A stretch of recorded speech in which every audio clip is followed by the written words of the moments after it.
The best acting performances are based on some of the greatest truths of life. From on camera to behind the mic, truth always reigns true. In this clip, the original voice of Wolverine, Dodd, shares some of the harsh truths he brings to the role of one of Marvel's greatest characters. I want to get into the origin of how we all got here, to the wonderful origin of who you are as a person. I know you're born in Ireland, and then moved over to Canada, and that's a lot of culture right there. So I was curious, in your own opinion, how would you say that all the culture you've experienced in your life has helped made you a more well-rounded person and performer? Well, number one, being born in Ireland was, I consider that a blessing as well. Many people wouldn't, but there were five of us. Mom was from the north, dad was from the south. So dad was Dublin, mom was just north of Belfast in Castlewellan. And Fiona, my sister, was the firstborn, and she was born in Belfast. I was born in Dublin. My brother Barry was born in Dublin. And then we flew to Canada. We escaped to Canada. And my other brothers, Rory and Sean, good Irish names. Sean, Rory. My real name is Cathal, Cathal. Fiona, Cathal, Barry, Rory, and Sean. And the whole family sang. Three of us came over. Then the two of them were born in Canada, the last two. And my little brother, smallest, youngest guy, mom just was unfortunate enough to have German measles in his pregnancy. Sean was born blind and deaf from birth, because of the German measles mom had. And he was a surprise, and we couldn't really afford. The family had no money by any means. And it was so 5 children, 1 blind and deaf. And in order to feed all of us, it's just, they had to come to the decision, what are we going to do with poor Sean? We kept him till he was 8, and he could only eat baby food. We couldn't, we had to eat, we're growing kids, and he just could never see or hear anything. And he was just an angel that we had. And he was just a wonderful smile on his face. And he was never supposed to walk. And he got up when he was 2 and just walked into the toilet and put his head in the toilet because he loved water.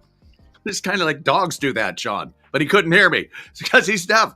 So, God love him. And so, it was just, long story short, there were problems in the family as well. Like dad had a problem with drinks, and he died very early and left mom with the 5 of us. And we had put Sean in a home by that point.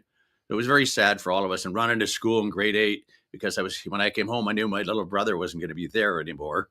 And it's like these kind of things I bring to Wolverine, like this, the heart and stuff. As a performer, you mentioned this briefly in the beginning. You mentioned how you put so much of your own life and personal experience into the character of Wolverine. And a lot of the times, often the characters we portray, they stick with us for a little bit after. And my question is, in your own personal life, where did you feel exactly like how Wolverine felt? I based a lot of him on a guy I grew up with in my hometown of 3,000 people and stuff. He was the toughest guy I'd ever, well, we all knew that, but he had a huge heart, and 4 children, and that he loved to death, but he was tough as nails. I spent more time saving people's lives in bars from him, because I know if he cracked, that these people weren't going to walk again, or he was that tough. And he had a fuse that was about this long, and I was playing the piano in this bar and stuff, and this guy was like yapping and whatever, looking around, like jealous or pissed off at me, because maybe girls at his table were listening to me sing or whatever. And Joe's just standing. Joe is sitting over beside the piano, and he said, "Is that guy bugging you?" He said, "Nope, don't worry about it. Nope, I keep playing and singing." And the guy wouldn't stop. And Joe just made a move, and he said, "No, Joe, don't." And he sort of hesitated, and the guy made his mistake, and he just said, "Something I can help you with, pal?" Oh, jeez, to Joe, and it was over. And I just dove off the piano. It was like on the keyboard, jumped over to this guy because he just laid him out with one. The guy was like stunned, and I said, "I tried to warn you. I tried to warn you." And he couldn't believe what had happened. And I went, Joe, so because Joe wasn't finished. He said, "No, Joe, you're done. No, wait, he's out. He's done."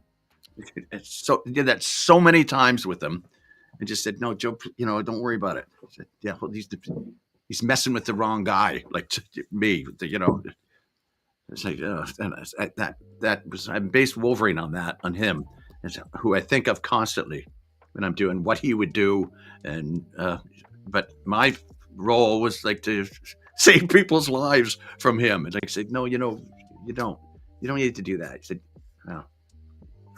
It was weird.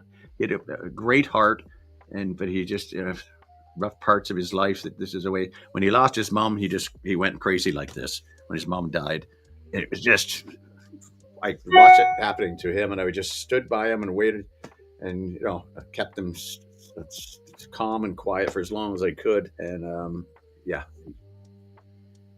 yeah. Well, he had an unfortunate ending, but it took 7 policemen, and it was just crazy. But I think of him a lot, and in Wolverine, and just that Wolverine was protecting him, from himself, because he didn't really know how tough he was. He's just the way he was. And I just sort of thought I was looking after him and stuff like that. More so helping the people, like, please don't look at him again. Like, go. You're best to leave.